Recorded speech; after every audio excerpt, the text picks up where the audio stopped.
Welcome back to the space where we strip away the illusions and look directly into the cold, calculating eyes of the predator.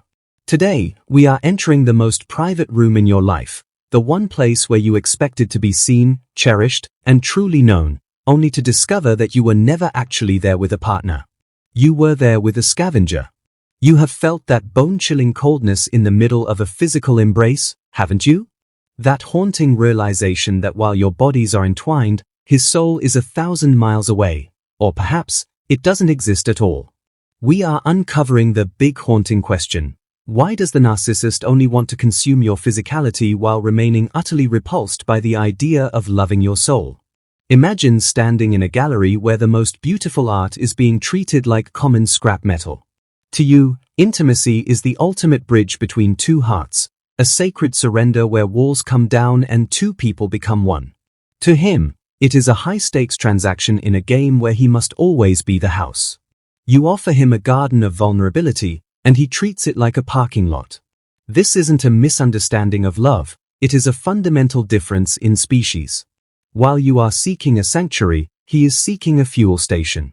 He doesn't want to love you because love requires a reflection he is too terrified to face. He only wants to enjoy the shell because the shell doesn't ask him to be a real human being. You've likely spent countless nights staring at the ceiling, wondering what you did wrong. You think that if you were prettier, thinner, or more adventurous, he would finally look at you with the warmth you crave.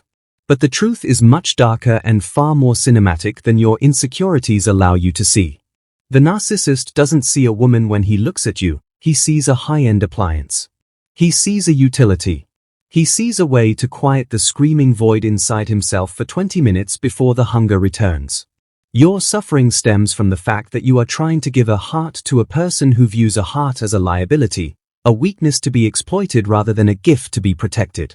This is the secret knowledge that they never want you to possess.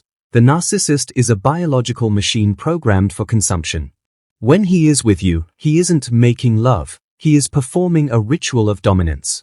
The reason he avoids the love part is that love requires empathy, and empathy is the one currency he has never owned. To love you would mean recognizing your personhood, and to recognize your personhood would mean he can no longer use you as an object. He keeps it physical because physical things don't have feelings that he has to account for. He wants the high of the conquest without the inconvenience of the emotional debt that follows a genuine connection. Think back to the love bombing phase, that cinematic opening where he seemed like the soulmate you'd waited for your entire life. Even then, the intimacy felt intense, but somehow performative. It was like a movie where the actor is trying too hard to win an Oscar. He was mimicking love to gain access to the fortress of your body. Once the gates were open, the performance stopped. The mask didn't just slip, it was incinerated. You were left holding a ticket to a show that had already closed, while he moved into the consumption phase, where you are no longer the lead actress, but merely the stage upon which he performs his own self-indulgence. Why does it feel so lonely in his arms? It's because you are witnessing the ultimate psychological heist. He is stealing your light to power his own darkness, but he refuses to let you into his inner sanctum because there is nothing there but dust and mirrors. He prefers the physical because it's a language he can control. He can measure it, he can master it, and he can walk away from it without a scratch. Love, on the other hand, is messy and unpredictable. Love would require him to drop his armor and show you the shriveled, frightened child hiding inside. He would rather be a cold-blooded user than a vulnerable human being any day of the week. Let's be blunt, you are being treated as a narcissistic supply in its rawest, most visceral form. For him, your body is a mirror that reflects his perceived masculinity or desirability. He isn't enjoying you, he is enjoying the way he feels while he is taking from you. It is a parasitic relationship disguised as a romantic one. If he actually loved you, he would have to care about your pleasure, your boundaries, and your emotional safety. But caring is a drain on his resources.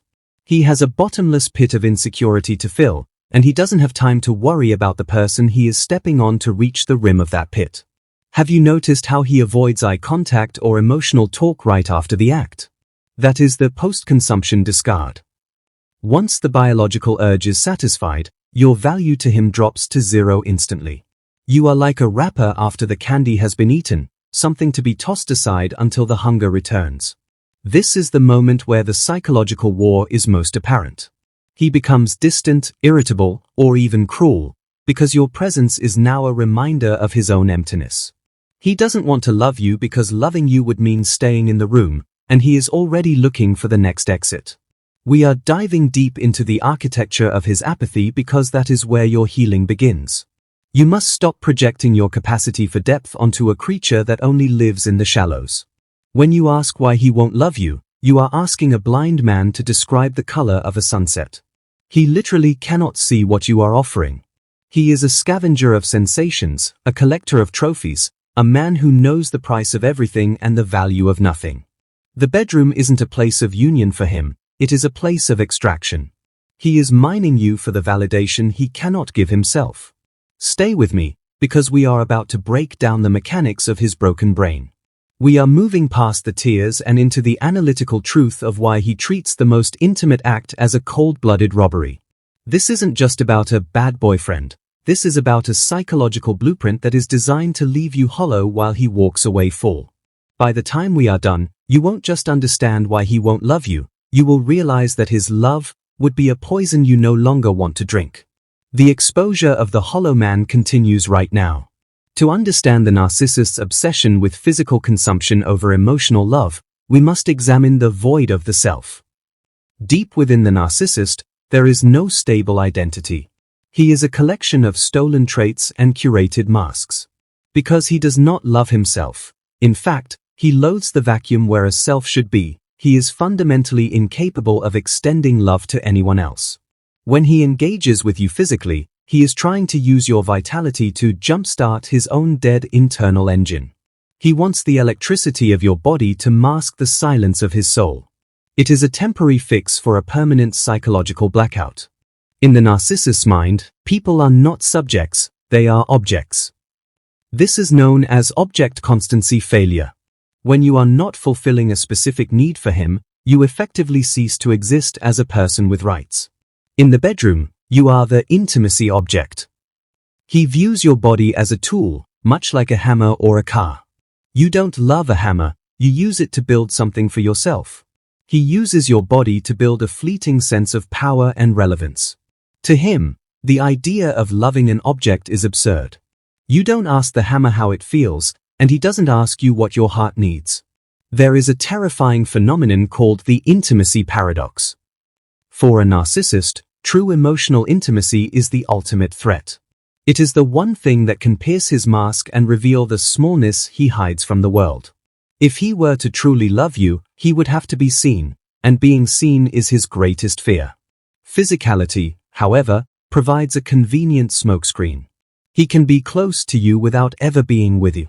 He uses the intensity of the physical act to trick you into thinking there is a connection, while he remains safely locked behind his fortress of ego, untouched and unrevealed. Use the metaphor of a vampire in a mirror maze. The narcissist is constantly searching for a reflection because he has none of his own. Your body provides a vivid, high-definition reflection of his power. When he sees you reacting to him, he feels real for a moment. But the moment the physical act ends, the reflection fades, and he is left alone in the maze again. He doesn't love the mirror, he only loves what the mirror shows him about himself. This is why he can be so passionate one moment and so chillingly indifferent the next. The mirror is only useful when it is reflecting his light back at him. Let's analyze the dopamine versus oxytocin struggle in the narcissistic brain. Most humans bond through oxytocin, the cuddle hormone that creates long-term trust and affection. The narcissist, however, is a dopamine addict. He is chasing the hit, the thrill of the chase, the rush of the conquest, the chemical spike of the act itself. Once the dopamine levels drop, he feels a crash, which he associates with you. He begins to resent you for the emptiness he feels after the high. He doesn't want the oxytocin of love because love is stable and boring. He wants the jagged, addictive high of consumption. He views your desire for love as a demand.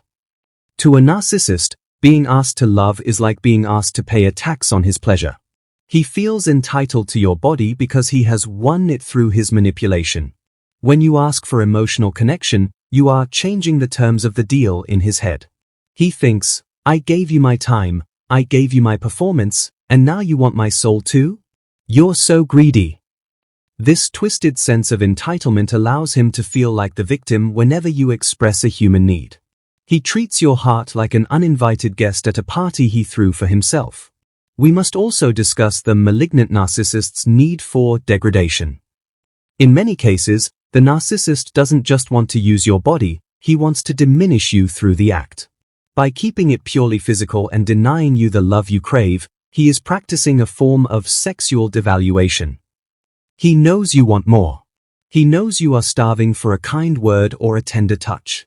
By intentionally withholding those things while taking what he wants from your body, he is asserting his total dominance. He is proving that he can have you without giving you anything in return. It is a slow-burn psychological execution of your self-esteem. Imagine he is a scavenger of sensation.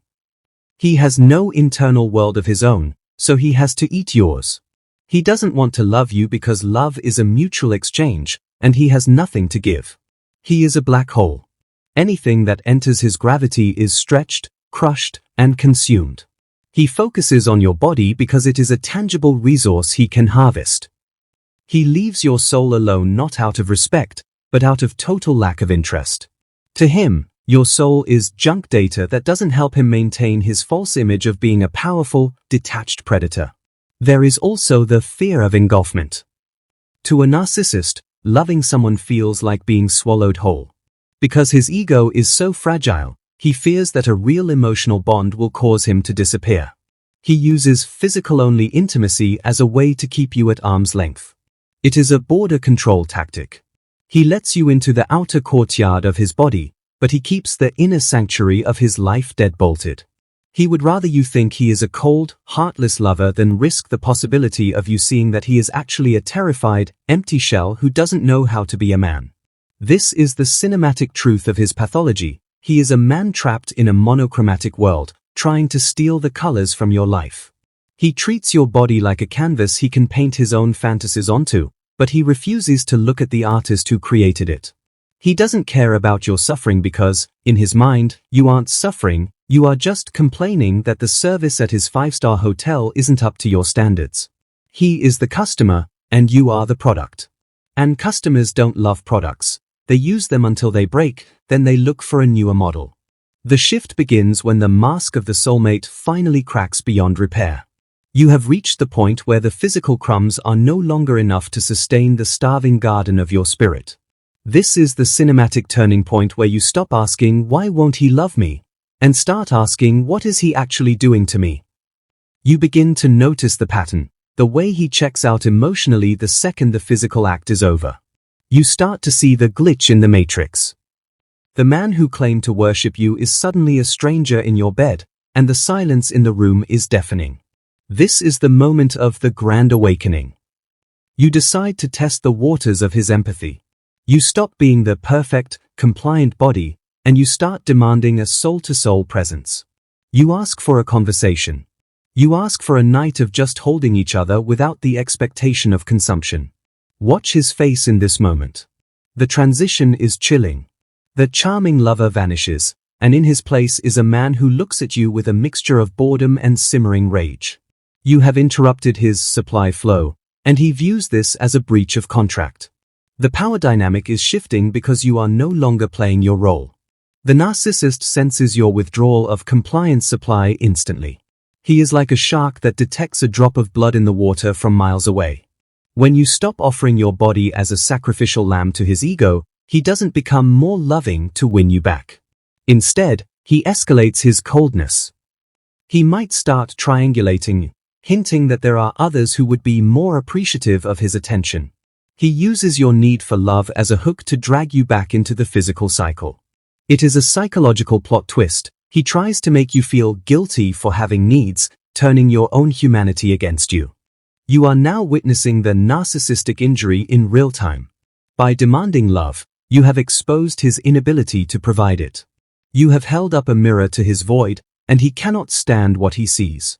He will react with passive-aggressive withdrawal or overt devaluation.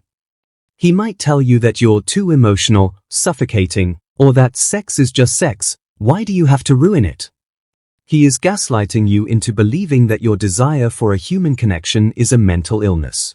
This is the dramatic peak where you realize that the man you loved was a ghost, and the ghost is now haunting you. The power shift is visceral. For the first time, you are the one holding the supply. By saying no to the physical act without the emotional connection, you have cut off his life support. He begins to decompensate. He may cycle through hoovering, pretending to be tender for 5 minutes just to get what he wants, and then splitting, where he treats you like the enemy because you won't give in. You are seeing the man behind the curtain, and he is a frantic, small creature pulling levers, trying to keep the great and powerful ounce illusion alive. The magic is gone. This is the psychological standoff. You are standing in your truth, and he is hiding in his lies. He realizes that his body-only strategy is failing. He can no longer hide his apathy behind the intensity of the physical act. He becomes desperate. He might try to future fake, promising that things will change or that he's just going through a hard time. But you are watching him now with the cold eyes of a survivor. You see the mechanics of the lie. You see that he isn't hurting, he is just calculating how much more effort he has to put in to get his fix. Suddenly, the cinematic slow burn reaches a fever pitch. He realizes he can no longer own you, so he decides to destroy the version of you that he can't have. This is the pre-discard devaluation. He will start criticizing your body, the very thing he claimed to enjoy. He will make you feel undesirable and unworthy. It is a sick, tactical move to lower your self-esteem so that you will accept the crumbs again. He wants to break your spirit so that your body becomes easy pickings once more. He is a general burning the crops as he retreats from a territory he can no longer hold. You are experiencing the death of the illusion. The romantic movie you thought you were starring in has turned into a psychological thriller, and you are the one who has to escape the house. You realize that his enjoyment of your body was never about your beauty, it was about his theft. He was stealing your glow to hide his grayness. The moment you stopped letting him steal, he had no use for the light. This realization is a soul quake. It shakes everything you thought you knew about love, but it also clears the ground for the truth. The plot twist is that his indifference was always his greatest weakness. By showing you that he didn't care about your soul, he gave you the map to his own emptiness. He thought he was being a master of the game, but he was actually showing you exactly how unfinished he is. You start to see him as a biological malfunction, a person who was born with the hardware for human life but never received the software for love. The fear you felt for him begins to turn into a profound, cinematic disgust. He is no longer the predator, he is a glitch in your life. The chapter ends with a silent war. You are in the same house, perhaps even the same bed, but you are light years apart. You have withdrawn your emotional consent. You are no longer a source, you are a witness. And a narcissist cannot survive a witness. He needs a believer. Because you no longer believe in his love, his power over your body has evaporated. He is a king without a subject, a god without a worshipper. The stage is set for the final collapse, and for the first time, you are the one holding the script. When a narcissist realizes he can no longer use you as a physical vessel for his ego, the internal panic sets in. This is not the panic of a lover losing a partner, it is the panic of a drug addict losing his dealer. He begins to unravel with a ferocity that is both pathetic and terrifying. The indifference he once used as a shield now turns into a rage that he can no longer contain. He sees your reclamation of self as a personal assault. In his mind, you have stolen his property, your own body. The ego collapse is now in full swing, and the fallout is brutal. The social consequences begin to manifest as he tries to control the narrative before you can. He starts a smear campaign, whispering to anyone who will listen that you are cold, unstable, or withholding. He tries to project his own body-obsessed behavior onto you, claiming that you were the one who only cared about the physical. It is a cinematic inversion of truth. He is trying to burn your reputation to stay warm in the winter of his own making. He wants to make sure that when you finally leave, you are the one who looks like the villain. Internally, the The narcissist is experiencing narcissistic mortification. Without your supply, the silence in his head is becoming deafening. He is forced to face the void he spent so much time trying to fill with your physicality. He becomes erratic, impulsive, and desperate for a new host. You might see him on dating apps within hours of an argument, searching for a fresh body to colonize. He is a ghost trying to find a house to haunt. His internal chaos is so intense that he can no longer maintain the cool, detached persona. The hollow man is screaming. The tone becomes dark and brutally truthful. He is a scavenger who has run out of meat. He will lash out at your vulnerabilities, using the secret knowledge you gave him in your moments of weakness against you. He will mock your desire for love, calling it childish or weak. He is trying to poison the well, so that you will never trust anyone again. He wants to leave you as broken as he is. This is the malignant discard, the moment where he tries to take a souvenir of your pain to keep his ego inflated for a few more days. Watch his physical unraveling. Often, during a collapse, the narcissist's carefully curated image starts to slip. He might look tired, aged, or suddenly disheveled. The energy he stole from you is gone, and he has no way to generate his own. He is a biological battery that is no longer being charged. He becomes a caricature of himself, repeating the same lines and tactics that used to work, but with a hollow delivery. People around him start to sense the desperation. The aura of power he worked so hard to build is evaporating like mist in the sun. The consequences hit his professional and social circles next. Because he is so preoccupied with the loss of his primary supply, he begins to make mistakes. He becomes more abrasive, more entitled, and more obvious in his manipulations. People who once saw him as charismatic now see him as creepy or unstable. He is losing his masking power. The indifference he showed you in the bedroom is now being reflected back at him by the world. He is becoming irrelevant, and to a narcissist, irrelevance is a fate worse than death. He will try to provoke you one last time to get a reaction supply. He will send mean-spirited texts, post subtle jabs on social media, or accidentally show up where you are. He is fishing for your anger or your tears. Any reaction proves he still has control over your nervous system. He wants to see that he can still enjoy your suffering even if he can't enjoy your body. This is the scavenger's last meal. If you give him the reaction, you are feeding the beast. If you stay grey rock, you are starving him to death. The cinematic collapse reaches its nadir when he realizes you are truly indifferent to him. When your eyes no longer show love or even hate, but just neutrality, he experiences a psychological death. He has no power in a room where he isn't being observed. He is like a tree falling in a forest with no one to hear it. He makes no sound. He will spiral into a dark night of the soul, but without the soul to learn from it. He just becomes a more bitter, more twisted version of the shell he already was. The harsh truth is that he never valued you, so he cannot lose you in a way that feels human. He only feels the loss of utility. It's like losing a phone. It's annoying, it's expensive to replace, but you don't mourn it.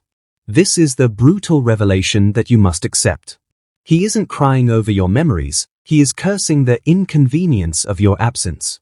This realization is the final knife that cuts the cord.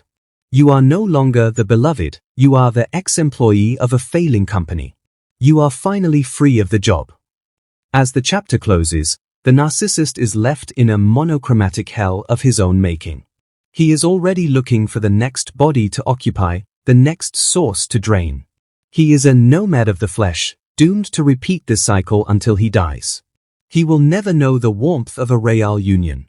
He will never know the peace of being truly seen. He is a cinematic villain who has been written out of the story, while you are the survivor who is about to walk into the director's chair. The collapse is complete. The stage is empty. We have reached the final shoreline. The fog has lifted, and the truth is standing before you in all its cinematic, terrifying glory. The reason the narcissist only wanted to enjoy your body and never your soul is that your soul was a light that hurt his eyes. He is a creature of the deep trenches, where the sun never reaches. He used your physicality as a goggles to see a world he doesn't belong to. But the light was always yours. It was never his. He was just a tourist in the miracle of your existence, and the tour is over. Healing begins with the resurrection of your autonomy. Your body is no longer a battlefield or a resource. It is a sacred temple that has been reclaimed from a squatter. You are learning to inhabit your skin again, without the echo of his judgments or the ghost of his touch. This is the cinematic closing where the colors slowly return to the world. You are realizing that your vulnerability was never a weakness, it was the key to a kingdom he can never enter.